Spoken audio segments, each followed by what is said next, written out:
What's up, guys, and welcome back.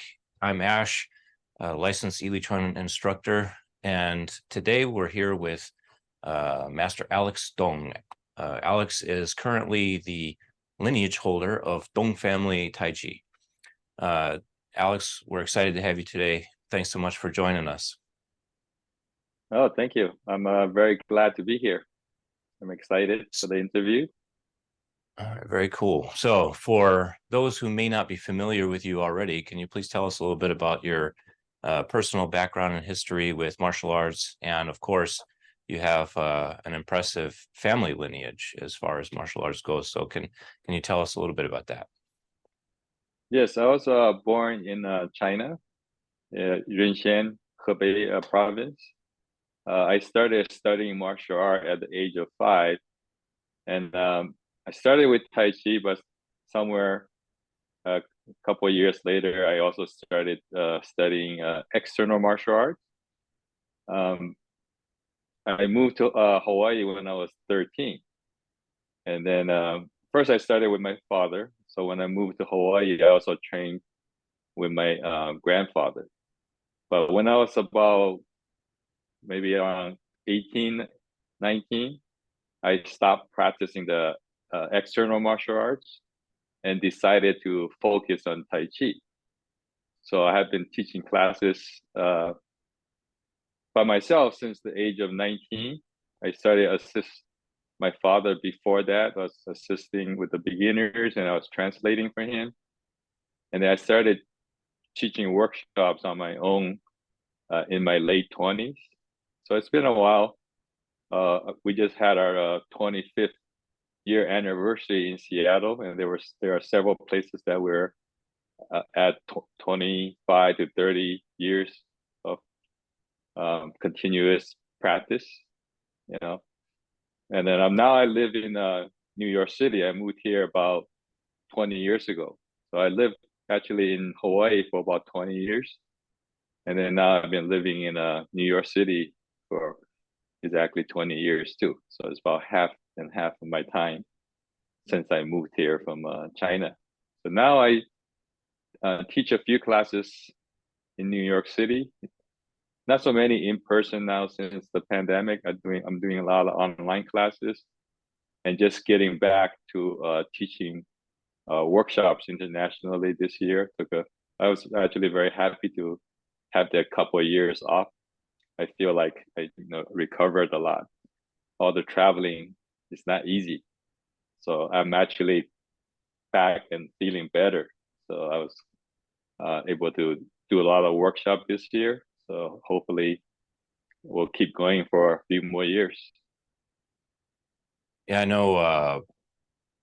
My Sifu, Grandmaster Sam Chen, he has a hectic travel schedule as well, and I've done a fair bit of international travel for the purposes of doing workshops, and it's definitely not easy. And the more you do it, the bigger toll that it takes, because it's just your biorhythms are constantly out of sync when you're in a permanent state of jet lag. So I can appreciate how you might have been grateful for the break during the pandemic period. But so I have a few follow-up questions on that. So you said that you started out your initial training at the age of 5, and so I'm assuming that you started with your family's martial art Yes. of Dong Yes. Family Tai Chi. So what Yeah. did your training look like at the age of 5? Well, in the beginning, I was just learning the traditional Yang style long form, and then my family fast form. So that's the only two form I practiced in the first few years. And in those days, um, we practice a lot. You know, other than going to school, I'm training. I wake up in the morning, train first, and then go to school. And then we came back for our lunch in the village because it's a small village and we all live close to the school. we had a couple hour lunch break. So I would train during the lunch break, and then after school, and then after dinner. So I would train several hours a day. Like when we practice some of the forms, the shorter forms, like the fast form takes 2 or 3 minutes, although some of the weapons is just a few minutes. I would practice 20 to 30 times straight. Yeah, so it's a lot of practice. Yeah. Yeah. But in terms, so it's just you said initially at that age, you were focused primarily on forms. Yes. Okay. When did you, at what age did you start to incorporate more of, say, push hands training or sanda or anything like that? That's actually when I came to Hawaii. That's when about I'm 13 years old. In China, we mainly practice the form, but I did a lot of wrestling, Jiao. As a Hmm. kids, that's what we practiced. So we would challenge, other kids in the school or in the village. So that's like instead of basketball or soccer or video games, that's what we did as a kids because we didn't have any of that. So that's similar. I think that helped me a lot because you require balance and throws and all those different things. So I didn't start practicing push hands until when I was about 13, 14 years old. And then I was just practicing in class with my father's students. And then from push hands, there were different uh, students. Many of them are instructors of different arts. So we would always practice sparring in class. Yeah. So when you say, so in Hawaii, just to clarify, Yes, I started when I was 13 or 14 years old. right? Yeah. Okay. Yeah. So when you say sparring, uh, what did that look like? As far it was, Well, like full like sanda style sparring, punching, kicking, any like throws and takedowns, or yeah, basically it's a mixture of push hands and striking. So we would start with push hands, and then depends who are we practicing with. Like we had karate people, Wing Chun people, and some even street fighters, and just different um, practitioners. So we would start, still using push hands, but we would add in some strikes, and then sometimes we would just uh, become fully just fighting with there's no push hands anymore. But we don't hit, but sometimes right, you right, hit by accident. Yeah, so we all right. got hit a few times here and there. Yeah. And at that point, you said that was primarily under the supervision of your grandfather. No, it was still mostly with my father. When I trained with my grandfather, because he doesn't teach classes anymore at that time, so he was teaching a few of his senior students. So they would come to his house once a week. So I would train with them, and sometimes I would train with my grandfather by myself. So he mainly um, talked about some of the principles, showed me some technique that was very useful because this from his experience. So although he didn't train me like my father spent a lot of time step by step, but what he gave me was very important. Yeah. And you had mentioned that at some point, after you had already started training your family's martial art, that you started learning some of the external martial art. What was that, the Shuai Jiao, or what other things were you Uh, working on at that time? no, Fred is just something that we play. It's like kids playing basketball in the court or something. It's not some we didn't learn and we didn't just something that we play as a kid. But the other martial arts, mostly northern martial art, like uh, plum blossom and just northern style. There's a lot of kicks, and I had learned just different weapon forms like the seven section whip, the rope dart, and some staff forms. Yeah. Okay. So what motivated you to move from Hawaii to New York? Well, mainly, uh, I thought it would be more central. Yeah, in Hawaii, it was a difficult. It's far away just to go to California. It's 5 hours flight. To come to the East Coast is 10 hours, and to go to Europe, there's not good connection. So sometimes I have to change 2 or 3 times. That takes 24 hours, sometimes even more. So I find that was too difficult to travel. And I thought, like a bigger city like New York would be good for my teaching. So I decided to move to the East Coast here because I had my sister and my brother was living here. Okay. It's always good to have family nearby. Yeah, yeah, especially in the beginning. So, correct me if I'm wrong, but there's a family connection there to the very famous match that took place in Singapore between the Hapgar master and Tai Chi master, correct?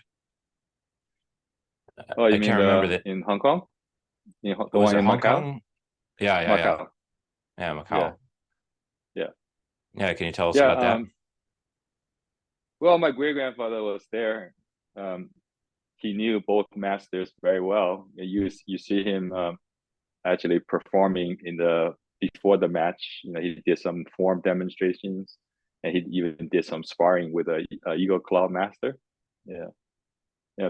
But I don't know. I mean, he was just there to support both sides. He had um, talked about the match with uh, the Tai Chi master. Some of the things I don't want to really say in public, so Right, right. I won't give too many details. But from what I heard, is that the Tai Chi master kind of underestimated the other person, so he didn't really prepare for the fight that much, and then yeah. Okay. Um, well, still, it's I think that's one of the most famous matches that we've had in modern Chinese martial arts history. So it's just interesting that you have a direct connection, to that time and place. Yes, actually, something else. I met a big promoter in China who's gave us a brief history on this match, and he said one of the reason why martial art became so popular in martial art movies and martial art books started after that match. So I don't know, a lot of people don't think much about the match, but it's a very important event in history of martial art. Has a lot to do with how popular the martial art movies, martial art books, and people are interested in martial art these days. Yeah, Yeah, it's an important trigger. yeah. Um, so can you give us like some idea of well, let's just talk more generally first. So Mm-hmm. let's talk about like the general philosophy, concepts, and principles behind Tai Chi in general, and then I'll ask you some more specific questions about Dong family approach to training.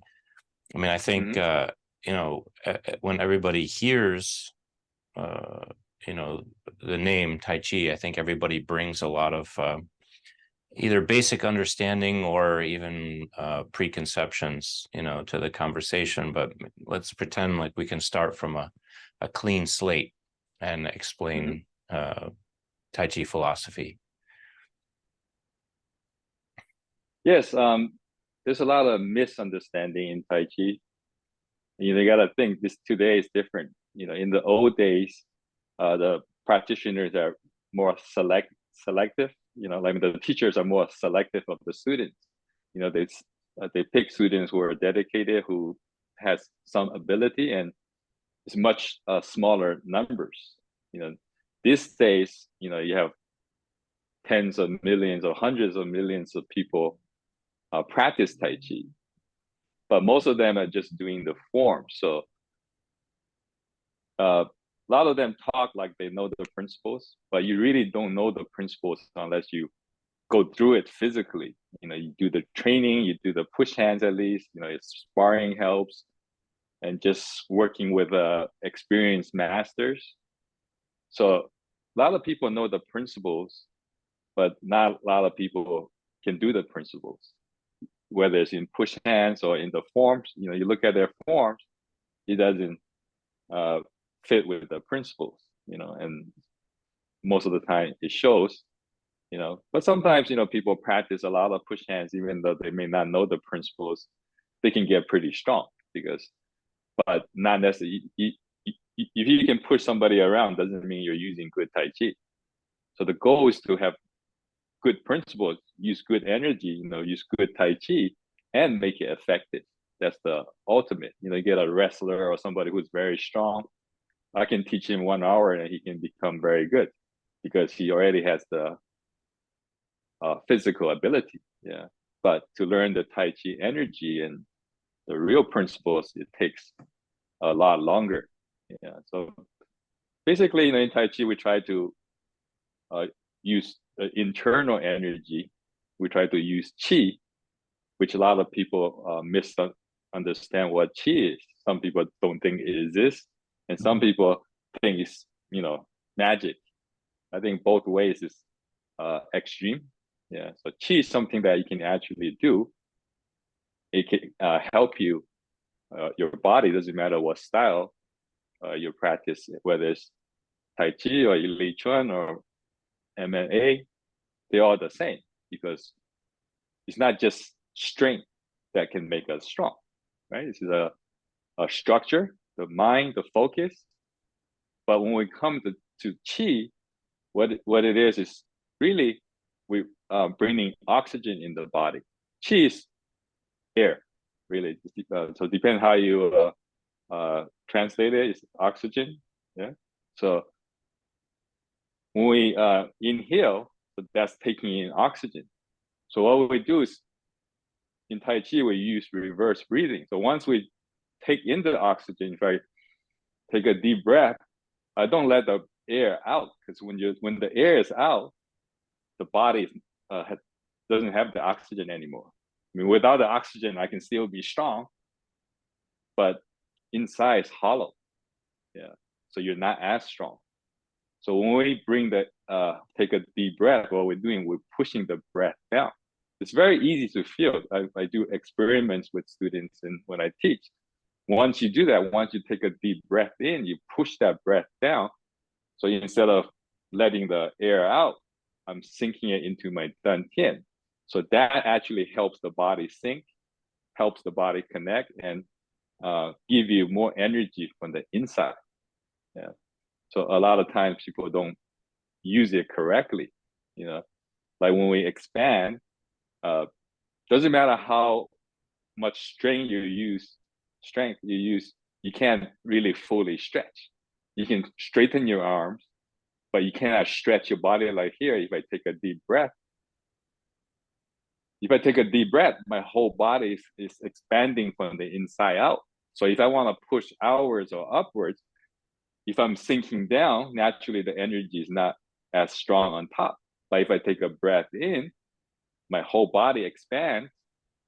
That makes my push upwards stronger. And same thing when I push to the side. If I really want to expand to the side, I have to expand my Qi to make my sideward energy stronger.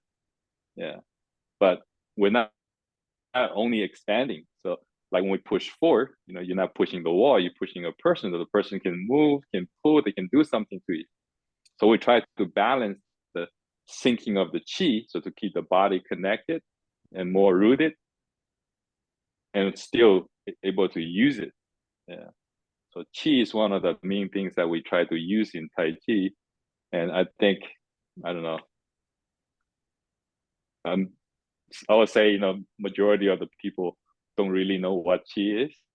They tend to just think of it as breath but but they don't use it properly. So you have to have Qi and then good structure, good form, and all the other things combine to make internal energy. So to put that all together is internal energy. And so you had mentioned that you felt like that there were a lot of misconceptions around Tai Chi. What are some of the other big misconceptions that you think that people have? I mean, for most people, I think it's just about everything.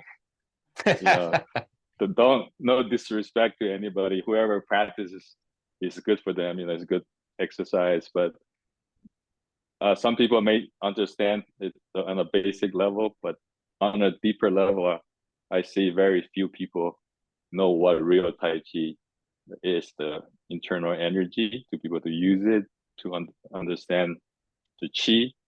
There are not many, you know, so it takes, you know, a lot of practice, a lot of learning. You know, that's another, just that is a very misconception where people say practice, practice, practice. I just saw something recently. All you need to do is practice. They're saying like you don't need a teacher. If you practice, you can get good, which is not true.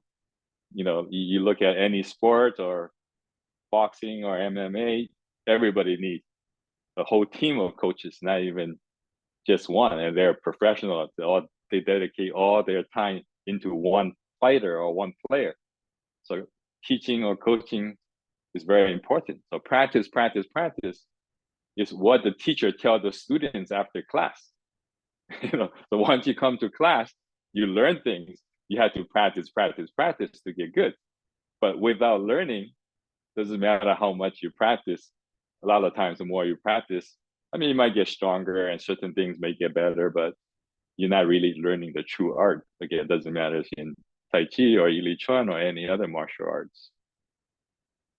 Yeah, I mean, you still need a good teacher to be able to feed you, feed you the art. I remember some conversations that I've had with my Sifu, where he would say, like, it'll take you a lifetime to figure out,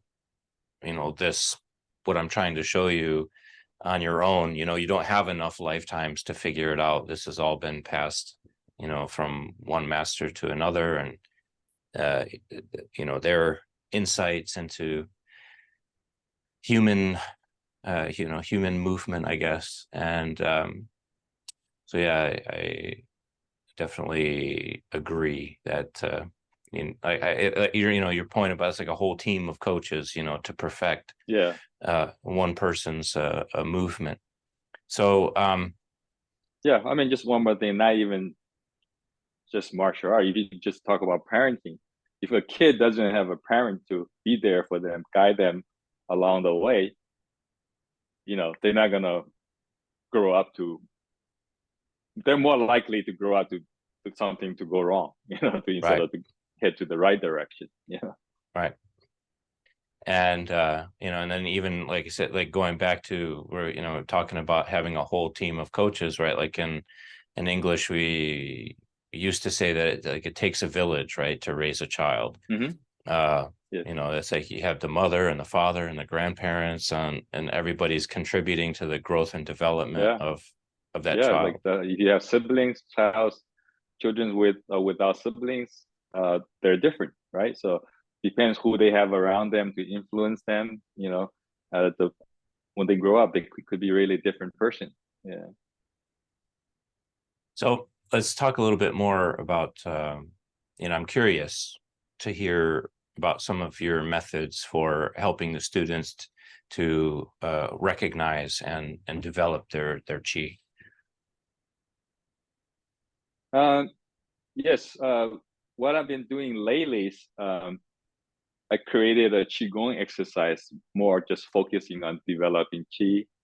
And also I added in more just even strength are very important too. Right? That's another thing that people misunderstand. Oh, you can't use any strength in Tai Chi. You just that you can't start with strength, because when you start with strength, you get stiff. You can't move anymore. You got to start by moving, right? So if you start by moving, that's one of the exercises I do with my students. Even just dropping the hands, if I stiffen the arm and without relaxing and try to drop it, it doesn't feel right. You can't go fast.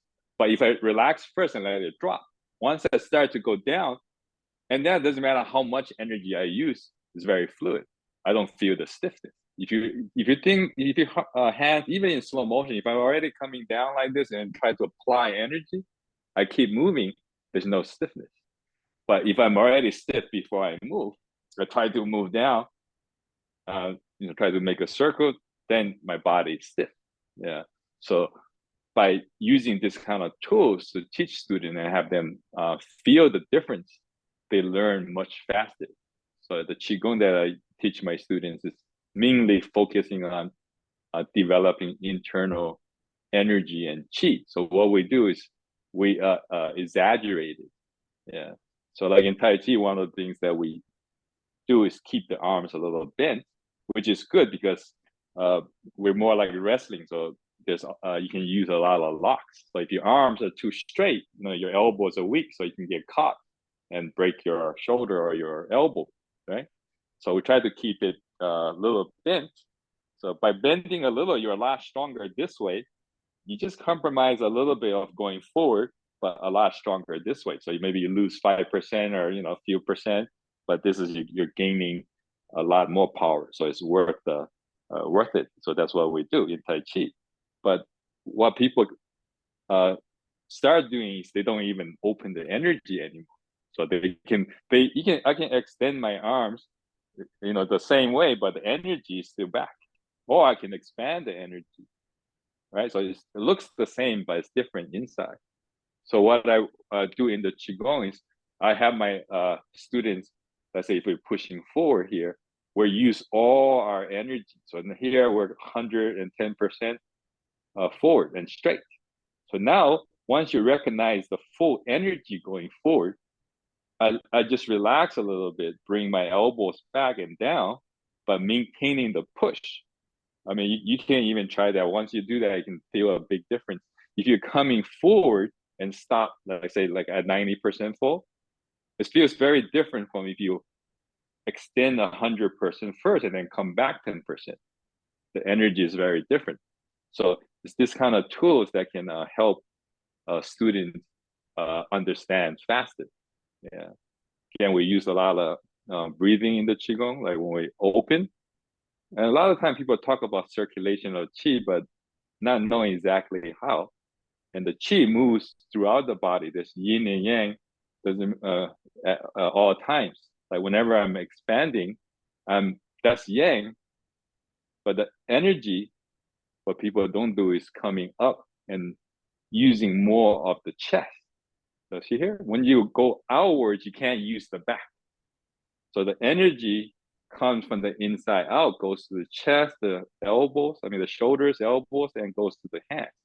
But when I go out, it's coming from the inside. But when I go in, it's the opposite. That's the yin and the yang. So not just the arm moving in and out. I'm sinking my qi, but when I sink my qi, I have to use the energy from my back. So opening, coming up from the dantian, going to the chest, inside of the arms, circulates to the hands. But when I close, I open the back, and the energy goes from the outside of the arms into the circle, and I compress. See here? So that pushes the energy down. I'm using my yi or my intent, but also using my body. Yeah. So a lot of times people might be moving in and out. There's no difference in the energy, right? So when I open and close, it's opposite. Just like when we step forward, this I think a lot of people do. When we step forward, we put down the heel first. That's natural. That's how we walk. But when we step back, we put down the toe first, because that's also how we walk when we step back. It's not natural to walk backwards and put the heel down first, or walk forward and put the toe down first. It kind of stops the momentum of the step, right? So it's the same thing in Tai Chi. When I take a step, I put down the heel first. I can still pull my toes down while I'm going forward.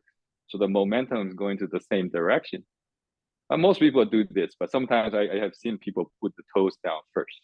Yeah. But anyway, just all these little things, you gotta break it up and teach the students one by one. Once they understand, doesn't matter how many moves they practice, how many forms they practice, they are the same. Internally, how you use the energy, they are all the same. But just by doing the form, I tell the students, because the form's complicated. There's so many other things you're trying to do in the form. It's a little more difficult to learn the energy, unless you're practicing a lot and have a really good teacher.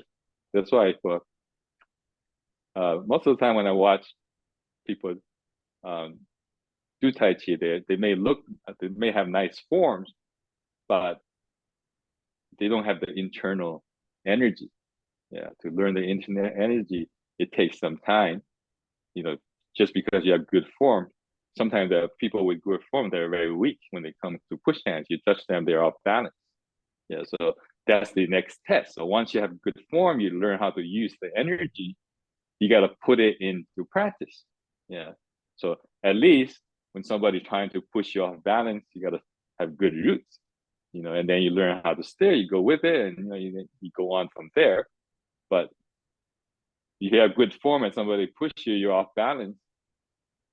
That means the form's not correct. Yeah. But once you learn the basics in push hands, the traditional push hands is different from a lot of the push hands these days too. I keep telling my students when we talk about sticky hands, and you probably seen it before. People just put the wrist against wrist. They try to keep following each other, right? And doesn't matter where you move, they're trying to follow you. I tell my student when their hands go away outside of the circle, you don't need to follow them. You can just go in. So if my hand keep going out, instead of following me away from the body, you turn, you make a circle, goes toward the body. And my circle is small. Usually when I do push hands, my circles are small. I keep my hand more in front of me, get like any martial art, boxing or something, they don't go bring the hands out here that much. So in push hands, the same. You have your hands in the front, you're ready to move up, you're ready. From this point, you don't need to move too much to defend yourself. Yeah, and then you go in from there. You stick doesn't mean you have to touch hands with them. You have to be in the moment. Depends what the moment calls for, and you have to be correct. Otherwise, I can just bring my hand out. You follow me all the way out there. I'm setting you up for a different move. Mm. So let me ask you, I think that's a good point to discuss some of like how do you train your students to incorporate strikes and kicks or within your system? I just train with more students that privately, because in the classes, majority of the students are there for exercise, meditation, or for their health, right? And then we have when it comes to push hands, the group gets smaller, right? So because not everybody's interested in push hands, and then when it comes to striking and also other, wrestling or throwing, the group gets smaller, even smaller, especially people who comes to Tai Chi already, most of them with the mentality want to improve their health. So not too many people want to do those kind of things, even just push hands.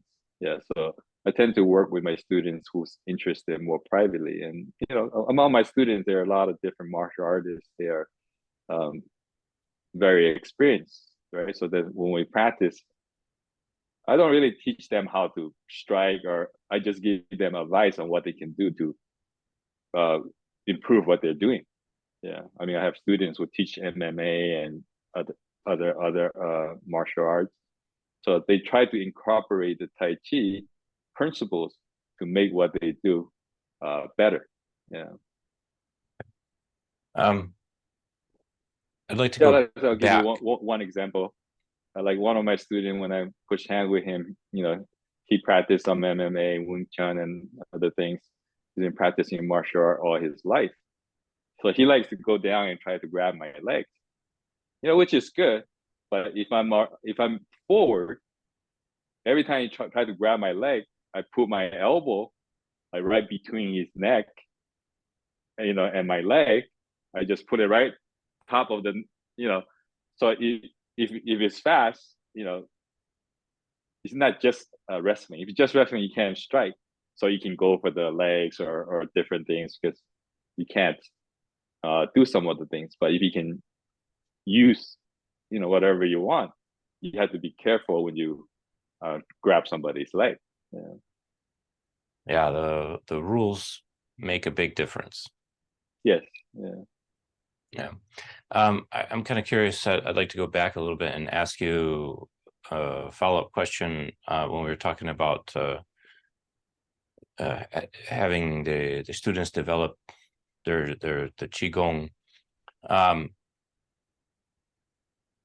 Do you think it's I mean, it has to be more than just the combination of the movement and the breathing, right? Because if it was just the movement and the breathing, then like you said, that people, if they had good forms, they would automatically have good push hands or good martial arts, but that's not always the case. So, and then of course, like in the old days where they would talk about Yi Dao, Qi Dao, Li Dao, right? So can you give me a little bit more insight into what do you think of the secret is to actually getting being able to develop the Qi? Well, you have to use the Qi to develop Qi, right? Same thing as strength. You got to use your strength to develop strength. And then you got to use your mind to keep your mind sharp. Qi is not just breathing. So that's, some people think just Qi is your breath. But if you just breathing is help you relax. If I'm doing breathe in, breathe out, it's relaxing. It feels good. Maybe it's good for your health, but that's not using the right Qi. That's maybe a start, maybe good because Qigong, there's soft Qigong and there's also hard Qigong. Like in Shaolin, you watch them when they practice, trying to make the body strong. There's also trying to use Qi. So, but their Qi is strong. Yeah. So in Tai Chi, I guess if you just practice for health, you can just do the soft Qi. But really, to use it, you got to develop the strong Qi. That's why it's more become internal energy. So it's not just the Qi anymore. So Qi is just a tool to make your internal energy strong. So it's the same thing as the Qi, just a tool to make the basketball bounce, right? So, but the main component is still the basketball. That's the main focus. Yeah. So Qi is something that we use, but again, without power, Qi can't hurt people. So that's again a misunderstanding. So whenever you do push hands, especially with some people, you use a little bit of power or not even strength, just get a little strong. Oh, you're not doing Tai Chi. So right. They have their own expectation of what Tai Chi is. So in that case, you can't get good. Anything you do different, oh no, that's against the rules. So my thinking is, and that's from my father, he taught me this, and I also share with my students. To say somebody is wrong doesn't matter what style you practice, or if you're stiff or you're doing it wrong. I have to be able to, let's say, push you or control you. I have to top you first, then I can say you're wrong. Right. But if you're coming in with pure force and you're pushing me around, I can't say, no, I'm not using too much strength, use less. Let me push you around. Right. So, when you do it right, there's an advantage. Pure strength, it may work with the beginners, but with the experts, it doesn't work. So you have to show them it doesn't work. If they see it doesn't work, what you say is worth more. If they're pushing you around and you say, oh, no, you're doing it wrong, people are going to say, well, then why am I pushing you around? Yeah, you're beating me wrong. Yeah, yeah. Like, recently at one of my workshops, one of my students' grandson, he's in his 20s. He practiced some MMA, but he wrestled with his friends all the time. Very strong. He's about my weight, but muscular. So he just started charging at me and tried to throw me down, give me the clinch, and he did all those things. I was able to withstand my ground, and then once I got a feel, in the beginning, I was a little surprised, so I had to try to withstand my ground first to get a feel of what he's doing. But once I got a feel of that, I started tossing him around. I threw him on the ground. There were a lot of witnesses many times. Yeah. Um, in that situation, I can say, okay, I can teach you something, you know. But if I couldn't do that, or if he's pushing me around, I can't go up to him and say, okay, you're doing it wrong. We do this in Tai Chi. You know, that's it's not useful. Right.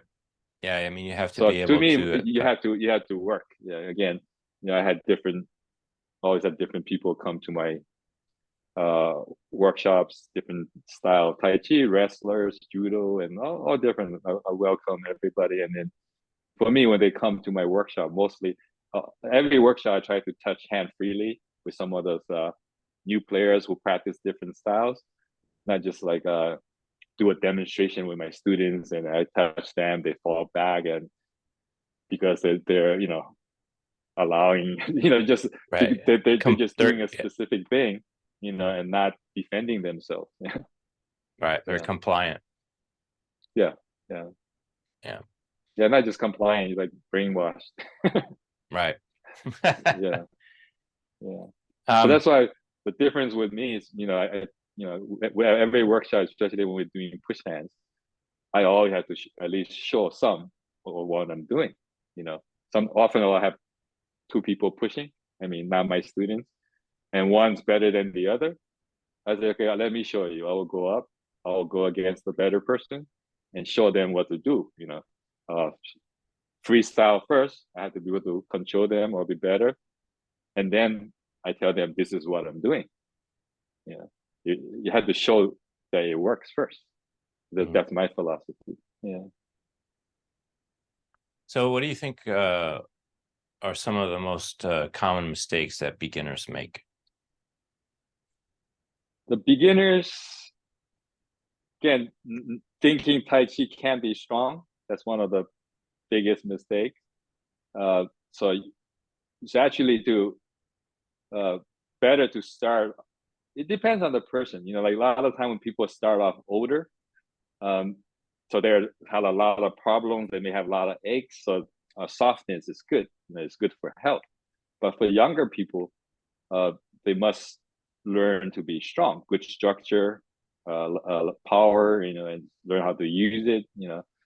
So that's one of the uh, big mistakes. But again, just not having the good Tai Chi available these days, because there's so many teachers in Tai Chi now. There's hundreds of millions of people who practice. There's millions and millions of teachers. That's the biggest problem: is finding the right teacher to be able to teach them the right stuff, good stuff. Yeah. Otherwise, you make mistake. The more you practice, a lot of people have joint problems like the knee, because their back knees too bent, or so when they sink, they're actually putting pressure on the knees. So I share with my students, when I'm sinking, my knee feels lighter because I'm not putting my pressure into my knees. A lot of time when the knee dip down, once you dip down, when you try to sink, you put pressure on the knee. Uh, it's painful. Yeah. Even just sometimes when I demonstrate how people are doing it wrong, that one time, two times, my knee feels sore. But if you do it right, like when you squat down, your knee is actually up, just dropping your buttocks. Your knee doesn't go down. So people can squat all the way down and sit there for like hours and not feel any knee problems, right? So when you don't learn it correctly, all these things, uh, you can even create hazards for your body. What would your advice be to, somebody that's looking for a teacher? How would you advise them to recognize a good teacher? Yeah, you have to really look. There are good teachers out there, but they're not many. So you have to really go out there. This internet now actually is easy to uh, find all the different teachers, but also with the internet, there's too many. Sometimes people get new students, they get confused. They don't know the difference between and good and not good. Yeah, so it sometimes depends on whoever promote themselves more or whoever can talk better. So you have to. It's okay to start off. You know, uh, let's say a lot of time tend to search around their neighborhood, whatever is convenient or near their work. So it's okay to just start somewhere, but if you really want to get good, you have to keep trying to improve, which means keep trying to look for a better teacher.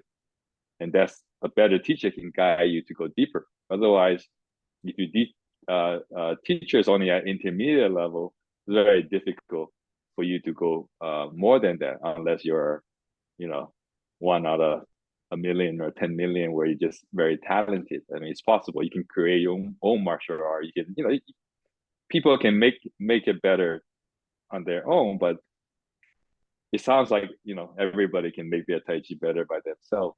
So that's not possible. So you really have to. You can start at one place and move on, and then you have to keep finding better teachers or keep challenging yourself after you do push hands with your school. Try to go push hand with others, and then play with other styles like Yi Chuan or wrestling or even just straight wrestling. You have to go out of your comfort zone, practice with different people. You might not be used to it in the beginning, but if you really have skill, if you're strong, you have a good teacher, you can get used to dealing with different styles.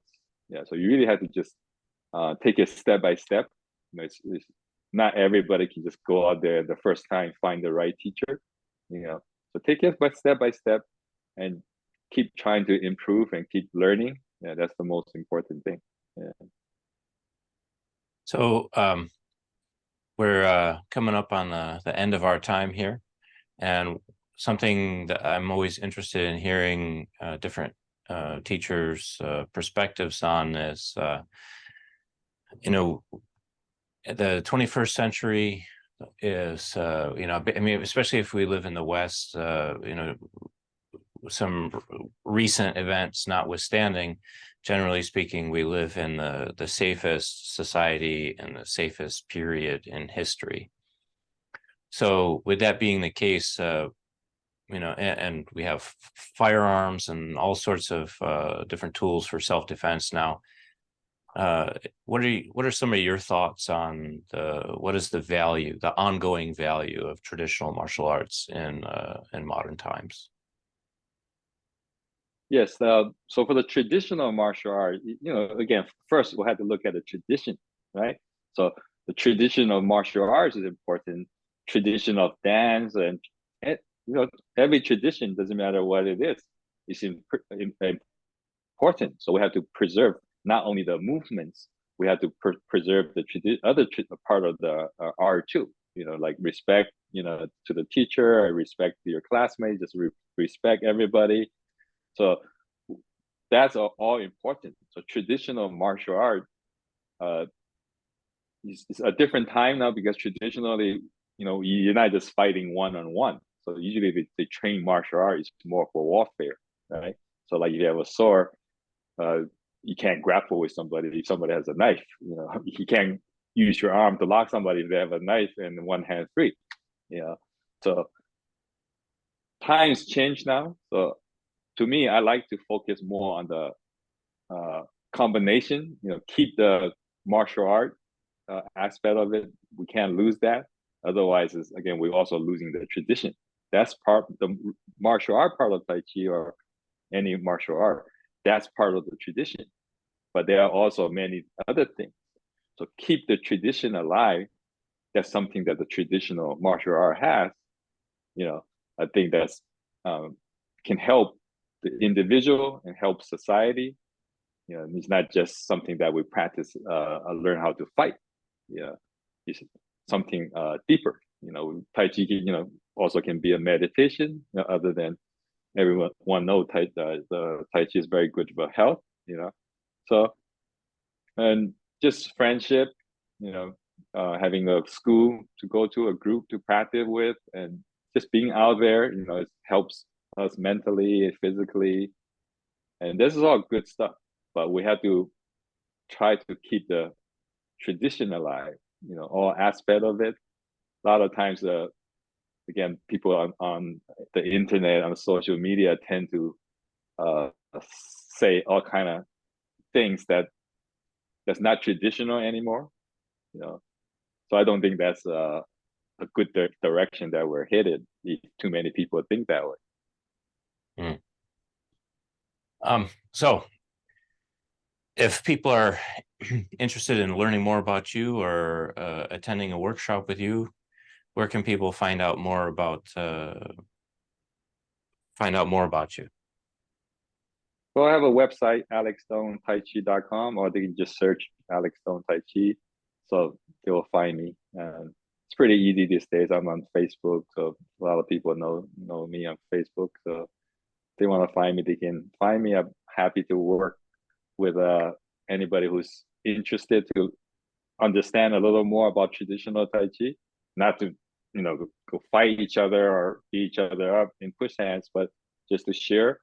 Again, I think I offer something that's very different from what I have seen people post online. What I offer is very different from what those people offer.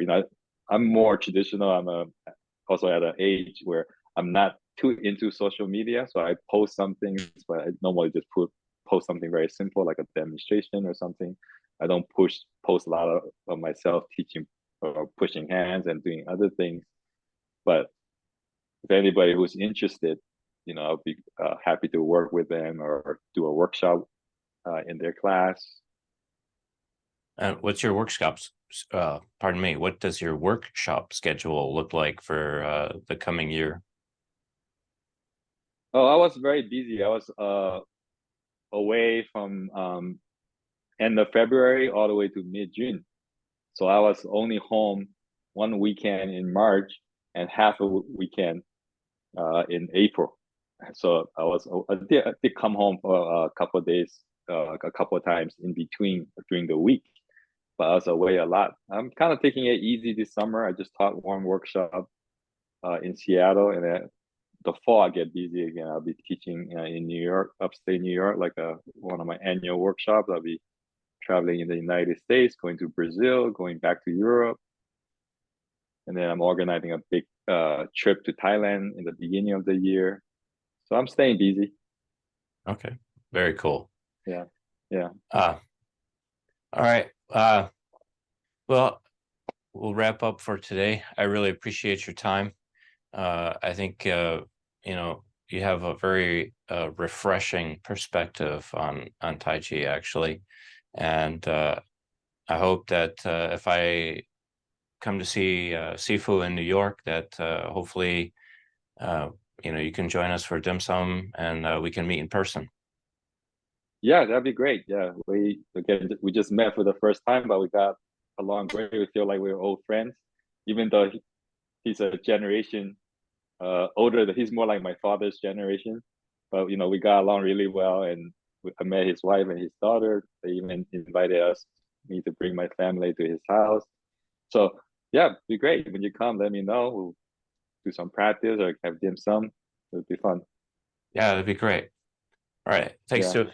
so much for your All time. right, thank you very much. Yeah, it was my pleasure.